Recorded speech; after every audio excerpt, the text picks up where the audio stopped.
What's up everyone? Welcome to another Gors Month of Horror. This is number 15, and this time I am taking a look at a video game. Yes, that's right, a video game. This is the second time I'm doing that this month, and not only a video game, but guess what?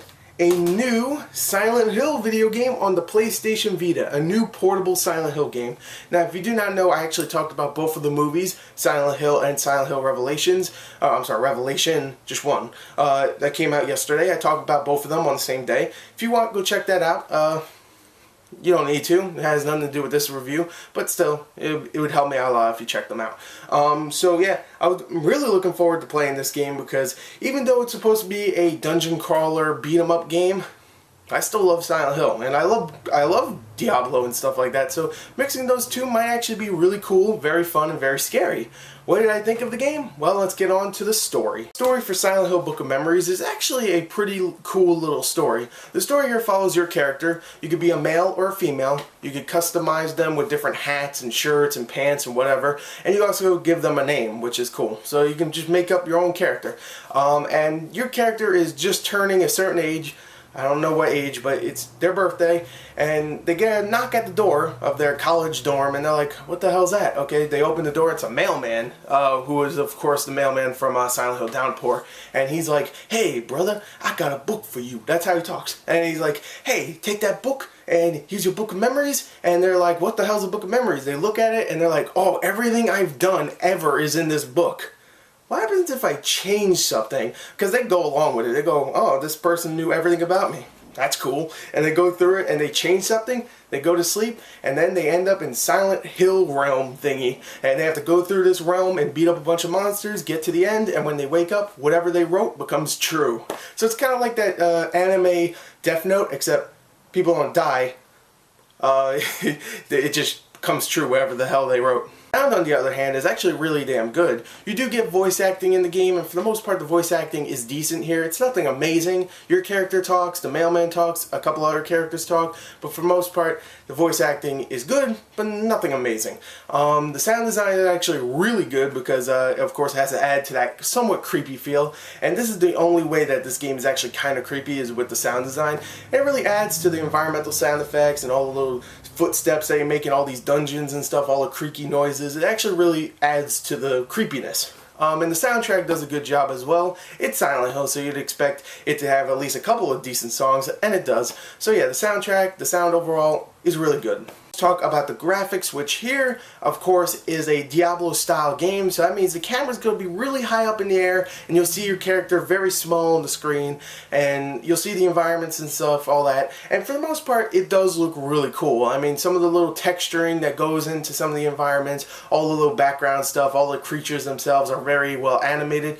You don't get to see a very big close-up of most of the creatures, which kind of sucks, because those are cool designs, I like to see them, you know, closer up, but I know what they look like, so it's not like it's a big deal. I know what the nurses look like, I know what the dogs look like, I know what Pyramid Head looks like, so it's not like it's a big thing, but you know, it would be cool to have a big zoom in feature, like go right into the character, but you don't, so it's still cool though. I really like the designs, I really like the environments themselves, I really like the lighting effects because you get a light in the game, and you know, the lighting effects is actually really damn good in the game. So overall, I think the graphics themselves for a Vita game look really damn good. Let's talk about the most important part of any game, the gameplay. And Silent Hill Book of Memories, many people will not like this, but it is a Diablo style game. It is not like Silent Hill Origins or any other Silent Hill game.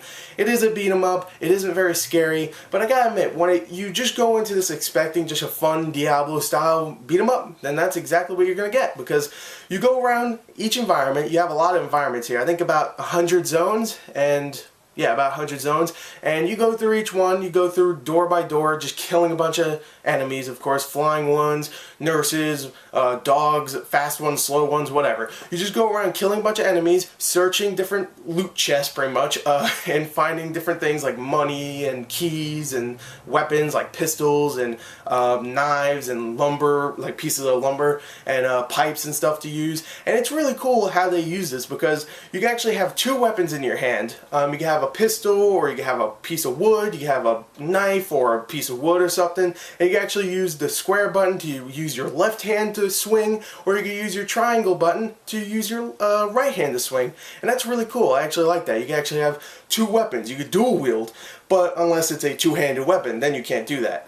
Because if it's a two-handed weapon, you need two hands, because it's big, it's heavy, and you need that power to swing. I think it's actually a lot of fun just to go around, kill a bunch of enemies that we've seen so many times in Silent Hill universe. I mean, haven't you ever played a Silent Hill game and gone, you know what, I just want to go in there and just shoot everything in the face and just, nurse, you're not scary, beat the shit out of you, just, you know, just go insane in this game. And that's what you do. You're really overpowered by the Diablo game, so you should feel overpowered. You just go around killing everything, and it's actually a lot of fun. You also get a level up system, which is the obvious one. You get level ups, you can acquire skill points to use for your, like, you know, your strength, your health, whatever, and those work. That's a lot of fun just to, you know, level up and get more points. Up in the game as well, so if you acquire enough money, you can actually buy different pieces of health items or bullets or whatever the hell. You can buy different weapons. You can also buy these things called artifacts, which when you equip it to your character, they become stronger in a like a specific skill, like maybe strength and speed or something,